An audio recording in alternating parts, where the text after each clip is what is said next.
Volume 1, Book 4, number 151. Narrated by Abdullah bin Umar. Once I went up the roof of our house and saw Allah's apostle answering the call of nature while sitting over 2 bricks facing Bayt al-Maqdis, Jerusalem. See Hadith number 147. Volume 1, Book 4, number 152. Narrated by Anas bin Malik.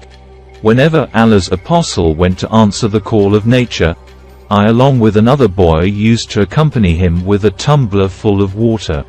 Hisham commented, so that he might wash his private parts with it. Volume 1, Book 4, number 153. Narrated by Anas. Whenever Allah's apostle went to answer the call of nature, I along with another boy from us used to go behind him with a tumbler full of water. Volume 1, Book 4, number 154. Narrated by Anas bin Malik. Whenever Allah's apostle went to answer the call of nature, I along with another boy used to carry a tumbler full of water, for cleaning the private parts, and an anza, spear-headed stuck. Volume 1, Book 4, number 155. Narrated by Abu Qatada. Allah's apostle said, whenever any one of you drinks water, he should not breathe in the drinking utensil, and whenever any one of you goes to a lavatory, he should neither touch his penis nor clean his private parts with his right hand. Volume 1, Book 4, number 156. Narrated by Abu Qatada. The Prophet said, whenever any one of you makes water, he should not hold his penis or clean his private parts with his right hand. And while drinking, one should not breathe in the drinking utensil. Volume 1, Book 4, number 157. Narrated by Abu Hurairah. I followed the Prophet while he was going out to answer the call of nature. He used not to look this way or that. So, when I approached near him, he said to me, fetch for me some stones for cleaning the private parts, or said something similar, and do not bring a bone or a piece of dung. So I brought the stones in the corner of my garment and placed them by his side, and I then went away from him. When he finished, from answering the call of nature, he used them. Volume 1, Book 4, number 158. Narrated by Abdullah. The Prophet went out to answer the call of nature and asked me to bring 3 stones. I found 2 stones and searched for the third but could not find it. So took a dried piece of dung and brought it to him. He took the 2 stones and threw away the dung and said, this is a filthy thing. Volume 1, Book 4, number 159. Narrated by Ibn Abbas. The Prophet performed ablution by washing the body parts only once. Volume 1, Book 4, number 160. Narrated by Abdullah bin Zaid. The Prophet performed ablution by washing the body parts twice. Volume 1, Book 4, number 161. Narrated by Humran, the slave of Uthman.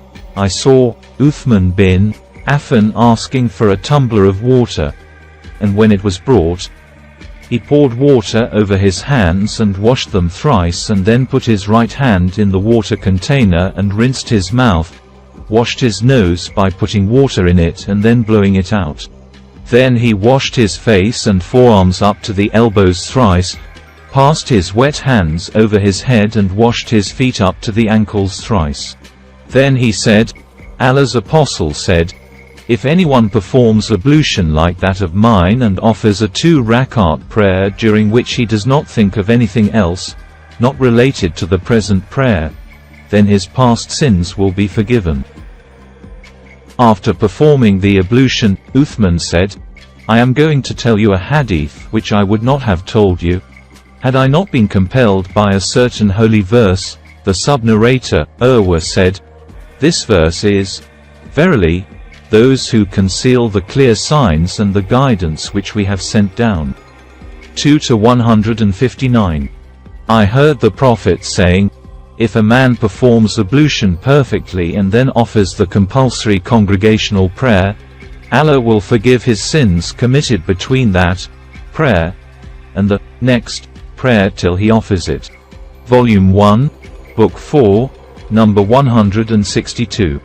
Narrated by Abu Hurairah, Allah's Apostle said, "If any one of you performs ablution, he should put water in his nose and then blow it out, and whoever cleans his private parts with stones should do so with odd numbers. And whoever wakes up from his sleep should wash his hands before putting them in the water for ablution, because nobody knows where his hands were during sleep." Volume 1, Book 4, number 163.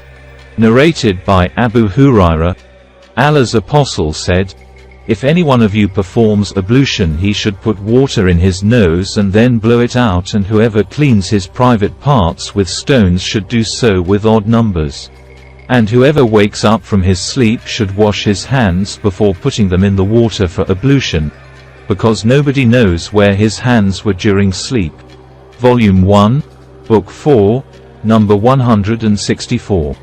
Narrated by Abdullah bin Amr, "The Prophet remained behind us on a journey. He joined us while we were performing ablution for the Asr prayer, which was overdue, and we were just passing wet hands over our feet, not washing them thoroughly. So he addressed us in a loud voice, saying twice or three, "I save your heels from the fire." Volume 1, Book 4, number 165. Narrated by Humran, the freed slave of Uthman bin Affan, "I saw Uthman bin Affan asking for a tumbler of water to perform ablution, and when it was brought, he poured water from it over his hands and washed them thrice, and then put his right hand in the water container and rinsed his mouth and washed his nose by putting water in it and then blowing it out. Then he washed his face thrice, and then forearms up to the elbows thrice, then passed his wet hands over his head and then washed each foot thrice. After that, Uthman said, I saw the Prophet performing ablution like this of mine, and he said, if anyone performs ablution like that of mine and offers a 2-rakat prayer during which he does not think of anything else, not related to the present prayer, then his past sins will be forgiven." Volume 1, Book 4, number 166.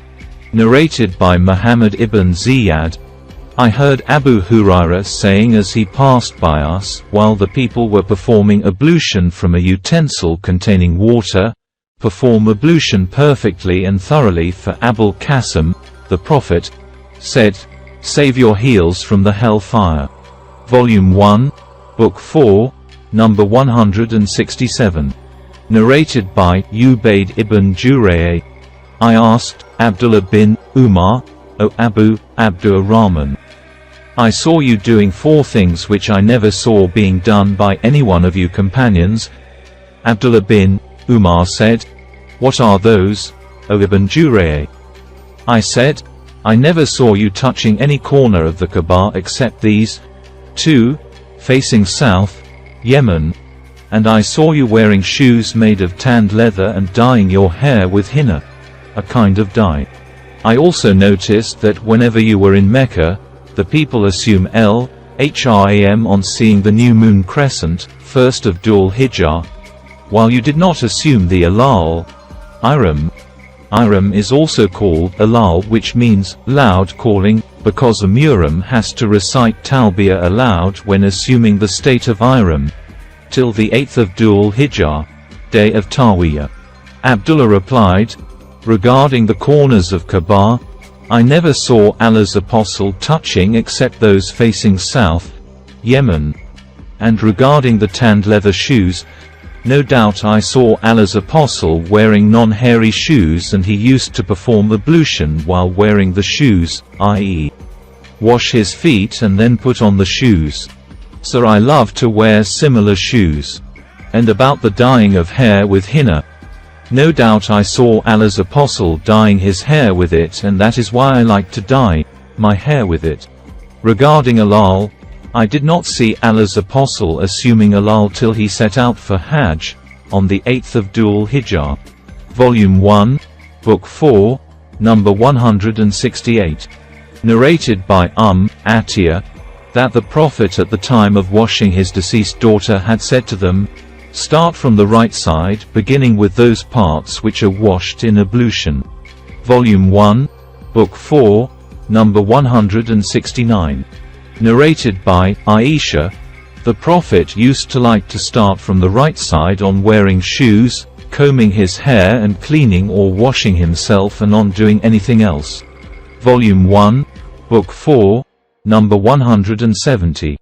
Narrated by Anas bin Malik, saw Allah's apostle when the Asr prayer was due and the people searched for water to perform ablution, but they could not find it. Later on, a pot full of water for ablution was brought to Allah's apostle. He put his hand in that pot and ordered the people to perform ablution from it. I saw the water springing out from underneath his fingers till all of them performed the ablution. It was one of the miracles of the Prophet.